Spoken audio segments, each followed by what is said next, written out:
Hi tears, எல்லோரும் எப்படி இருக்கீங்க? We all are doing good. Welcome to my channel AM gold fashion. இப்போ நம்ம என்ன வீடியோ பார்க்க போகிறோம் அப்படின்னா, எஸ்பிஓவில் ஜாயின் பண்ணலாமா வேணாமா, பேமெண்ட் வருமா வராதா அப்படின்னு சொல்லிட்டு கன்ஃபியூஷன் நிறையவே உங்களுக்கு இருக்குது. ஏன் அப்படி சொல்கிறேன் அப்படின்னா, நம்மளுடைய சோசியல் மீடியா தான் இருக்கே, அதில் சொல்லவா வேணும், நிறையவே நெகட்டிவ் மெசேஜ் வந்திருக்கும். அதாவது எஸ்பிஓவில் பேமெண்ட் வராது, நியூ மெம்பர்ஸ்க்கு வித்ராவல் கிடைக்காது, ஃப்ரீ ஐடிக்கு பேமெண்ட் தர மாட்டாங்க, கூப்பன் பேமெண்ட்டும் வராது அப்படின்னு சொல்லிட்டு நிறைய கமெண்ட் வந்து நம்ம பார்த்துருப்போம். ஆனால் இப்போ நடக்கிற விஷயம் எல்லாமே அப்படியே ஆப்போசிட்டாக வேறு மாதிரி தாங்க இருக்குது. ப்ரூஃப் ஆஃப் எஸ்பிஓவில் தினமும் பேமெண்ட் ப்ரூஃப் ஷேர் ஆகிட்டே தான் இருக்குது.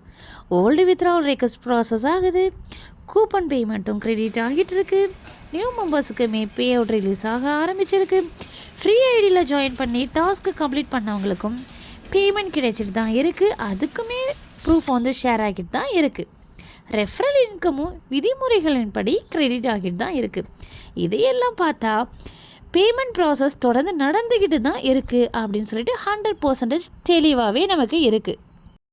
ஸோ யாராவது ஜாயின் பண்ணலாமா வேணாமா அப்படின்னு யோசிச்சுட்டு இருந்தீங்கன்னா, முதல்ல ஃப்ரீ ஐடியில் ஜாயின் பண்ணி எப்படி ஒர்க் நடக்குது அப்படின்னு சொல்லிட்டு நீங்களே பார்த்து முடிவு பண்ணிக்கோங்க. ஓகேவா?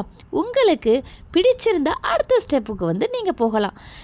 நான் சொல்கிறத நீங்கள் நம்பணும்னு இல்லைங்க, நீங்களே ப்ரூஃபை பார்த்து புரிஞ்சுக்கிட்டு அப்புறமா முடிவெடுத்துக்கோங்க. ஜாயின் பண்ணணும்னு விருப்பம் இருந்தால் கீழே கொடுத்துருக்கிற வாட்ஸ்அப் நம்பருக்கு மெசேஜ் பண்ணுங்கள். எப்படி ஜாயின் பண்ணணும், எப்படி ஒர்க் பண்ணணும் அப்படின்னு சொல்லிட்டு எல்லா டீட்டெயில்ஸுமே நான் சொல்லித்தரேன். அது மட்டும் இல்லாமல் டிஸ்கிரிப்ஷன்லேயுமே என்னுடைய எஸ்பிஓ டீட்டெயில்ஸான ப்ளேலிஸ்ட்டையுமே நான் வந்து ஆட் பண்ணிடுறேன். ஓகேவா? எப்படிலாம் ஒர்க் பண்ணணும், எவ்வளோ ஈஸியாக இருக்குது, நியூ ஜாயினரு எப்படி உள்ளே வரணும் அப்படிங்கிறது ஒவ்வொன்றுமே நாங்கள் வந்து கிளியராக எக்ஸ்ப்ளனேஷன் பண்ணியிருக்கோம். ஒன்ஸ் நீங்கள் அது எல்லாத்தையுமே போய் செக் பண்ணிக்கோங்க. ஓகேவா? இந்த வீடியோ உங்களுக்கு பிடிச்சிருக்கு அப்படின்னா லைக் பண்ணுங்கள், கமெண்ட் பண்ணுங்கள், மற்றவங்களுக்குமே ஷேர் பண்ணுங்கள். தேங்க்ஸ் ஃபார் வாட்சிங்.